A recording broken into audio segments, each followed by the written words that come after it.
안녕하세요, 여러분. 저는 하이터치라는 책에서 읽은 구절 중에 독서는 사람을 끌어들이는 자석이다. 이 부분을 읽어드리려고 합니다. 예전에 이탈리아 물리학자인 아보가드로라는 사람이 있었는데, 이 사람은 여러 가지 어려운 물리 시간에 복잡한 규칙만을 만든 사람이 아니고요.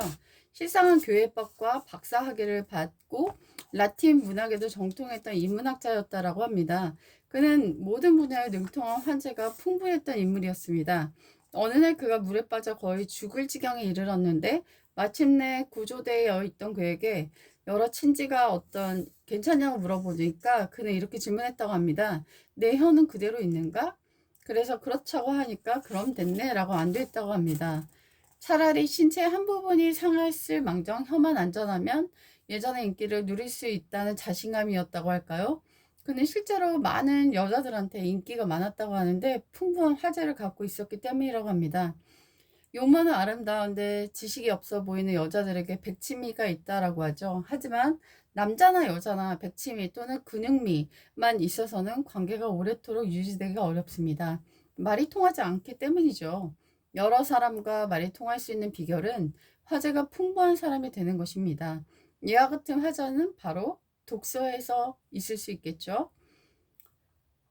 독일의 물리학자 오스트발트라는 사람은 성공한 사람들의 공통점을 조사했는데 하나는 긍정적 마인드, 또 하나는 바로 독서였습니다.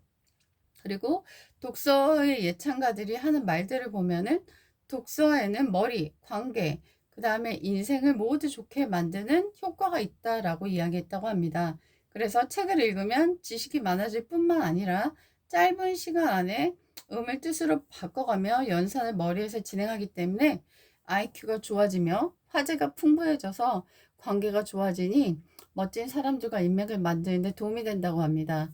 또 일본의 독서 운동가 시미즈 가스요시는 독서의 효용에 대해서 우리 목숨 명자가 있잖아요. 그 명자는 사람이니 한번 두드려 맞는다라는 뜻으로 이루어져 있다라고 설명하면서 이와 같이 인생에서 어려움을 헤쳐나갈 수 있는 삶의 지혜를 독서에서 얻을 수 있다라고 말했습니다. 또한 독서는 처음 만난 사람들과 어색함을 풀게 하거나 만남에서 신선함을 주는 아주 독특한 자산이 될 수 있습니다. 그래서 함축성 있는 이 지적 자산이 풍부한 사람은 대화의 내용도 당연히 달라지죠. 화제를 리드하기는커녕 보조조차 만들기 힘들어 신용만 하는 사람은 단박에 표가 납니다. 외국어가 이해가 안 되는데 5분 시차를 두고 웃거나 억지로 웃음을 갖는다면 사람들이 당연히 어색하게 느낄 것입니다. 사람의 심금을 울릴 줄 아는 리더들은 바쁘고 안 바쁘고를 떠나 늘 책에 대한 얘기가 풍부합니다. 그래서 책과 역사, 심지어 시에 대해서도 일가견이 있어요. 정상에 오른 사람들은 어떤 스킬에 관련된 그런 책보다는 사상서, 철학서, 자서전, 인문서에 더 관심이 많습니다. 자신이 재밌게 읽은 책이라며 남들에게 선물을 주는 경우도 있어요. 또한 알 회장과 같은 사람은 사람을 대할 때 옷차림과 매너도 중요하지만 그것은 솔직히 돈 들이면 해결이 가능합니다. 진정한 스타일은 교양이고 결국은 책에서 나옵니다. 외국의 금융 CEO들과 만나 이야기하면 예술, 철학, 동양사 등 그들의 관심이 끝이 없다라는 것입니다. 우리가 10분만 얘기하면 그 사람의 교양의 수준이 표현하게 되어 있습니다. 책을 읽으면 대화의 수준이 달라지고 결국 인생의 수준도 달라집니다. 그리고 소설을 즐겨 읽는다는 어떤 경영자가 있었습니다. 겉보기에는 현업과 별로 연관성이 없는 소설을 즐겨 읽는 이유가 궁금했습니다. 근데 그는 어려서부터 세계 문화 전집을 즐겨 읽었다며 소설을 읽는 이유를 설명했습니다. 경영의 기본은 사람을 아는 것이지요. 소설 속 다양한 인물들을 간접 경험하면 절로 사람을 알게 된답니다.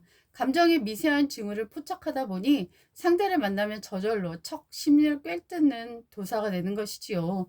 그런 관점에서 책이야말로 유익한 스승이라고 생각합니다. 사람을 읽기 위해서라도 알기 위해서도 관계를 유지하기 위해서도 독서는 마른 수건을 짜내듯 시간을 내 늘 규칙적으로 해야 합니다. 고전이나 만남에서 화제에 올랐던 책은 무조건 읽어보시고 그 책에 대한 감동을 나누고 유통시키십시오. 그럼 더욱 유대가 한결 공고해짐을 느낄 수 있을 것입니다. 그리고 책을 읽고선 소비만 하지 말고 생산에 염두를 두십시오.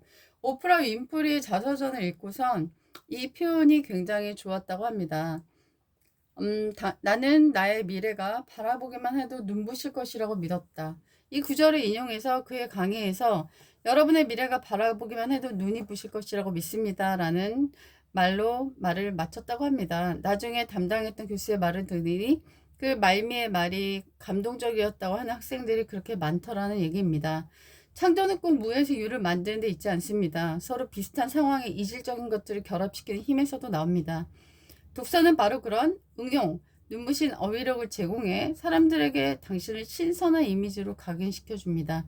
늘 새로운 사람, 만나면 재밌는 사람, 표현력이 풍부한 사람으로 기억받고 싶다면 하루에 책을 30분을 꼭 읽고 좋은 구절을 메모하고 암기하십시오.